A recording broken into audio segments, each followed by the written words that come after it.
What's up, everyone? I'm here again with another video for Monsters from the Other Realm. And today I'm going to be talking about the elemental types in this trading card game and how they affect the outcomes of battles. And the reason I'm doing this instead of the other faction showcase is because I sort of want to explain this in a bit more detail, because the final faction actually has a emphasis on their elements and how they affect the game. So there are currently 6 elements in the game. We have fire, metal, wood, earth, water, and no element at all. And these are based on the Wu Xing, which is the traditional Chinese sort of way of explaining how things work, sort of the cycle of everything, kind of. So you can look it up on Wikipedia. But yeah, each monster in the game is affiliated with one of these 6 types, and the types are each strong against one element and weak against another. The exception being the no element type here, which has no strength or weakness. So kind of boring, but also safe, so you can take that into consideration.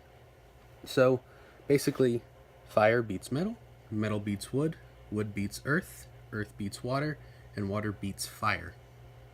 So, and conversely is also true. So fire does less damage to water, and so on and so forth. So what happens when a monster with an elemental strength over another attacks? Well, I'll show you here, sort of. So let's say Jacko here is fire and Dracloud here is water. If Dracloud were to attack Jacko, it would gain an additional attack point. So it would be 4, doing 3 damage. Conversely, Jacko, if he were to attack Dracloud, he would be doing 1 less damage. Of course, he only has 1 damage, and you can't go below that currently, so he would still only do 1 damage, so take that for what you will. So that's boosted hits and resisted hits, you could say. And dealing super effective damage to opposing elements can greatly help deal bonus damage to more powerful opposing monsters, or to help prove your dominance that you currently have, or anything you'd like. And I'm hoping that these elemental types will come to play when you're building a deck and playing the game. You know, for example, do you want to cover your weaknesses? Are you going to play your monsters in your active zone or support zone based on your opponent's elements they have out? Does your opponent threaten you with heavy damage thanks to their element? Will you need to retreat or swap monsters around to gain an advantage? Things like that. So I think it definitely helps, add a bit more strategy into the game and sort of how you play your cards. And I'm pretty sure I mentioned this in my previous video, but in set 1 there are currently 6 level 3 monsters, 1 for each of the elements here, and there's also 1 in each faction, and Chaotix also has an additional 1, so there's 6 in total.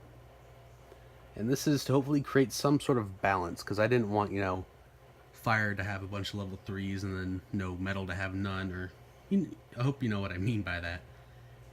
And I also try to make the elemental distribution between the factions, levels, and monsters to be overall balanced, although certain factions are missing a type or have very few ones. For example, Chaotix has no wood monsters, but the reason for that is because of Timberbot's ability, which you don't know. I don't have his card on me here, but his ability is you have to sacrifice a wood element monster you control and he gains additional attack. So you have to take in consideration, well, that means I have to run a non-Chaotix monster. That's kind of what that means. So there's not a lot of cards that allow one to take advantage of certain types, with the exception of wood.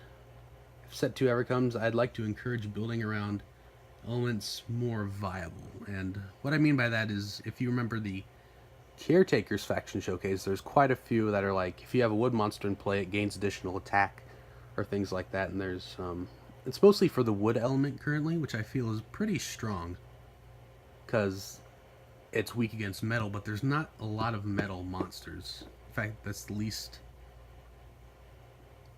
represented element, you could say, besides typeless. I think typeless has less, I'm not sure. But yeah, elements can be a powerful thing to take advantage of, and I hope you make sure that you make good use of them.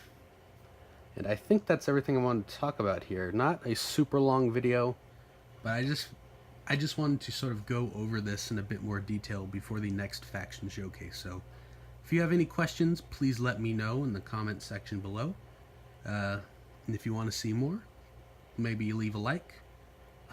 And yeah, thanks so much for watching again, and I'll see you next time. Bye.